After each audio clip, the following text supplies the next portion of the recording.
Okay, so the last problem we're going to look at will be number 18 from the homework. And so in that one, we have another rational function, x minus 2 over x squared plus 2x minus 15. Okay, so when we're looking at that, and we need to figure out what's going on with the domain, again, we have another rational function. So it's all about not being able to divide by 0. So we have to take this denominator and say, hey, that denominator can't equal 0.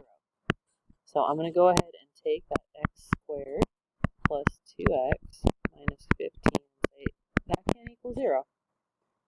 And then, obviously, it's a quadratic, so hopefully we can factor that out. So let's give it a shot. And we need things that multiply to negative 15 but add up to 2. So we're looking at 5 and 3. And that's going to be plus 5 and minus 3.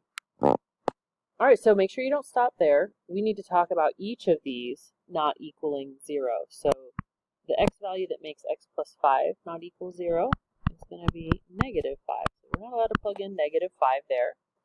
And then for the second factor, we're not allowed to plug in positive 3.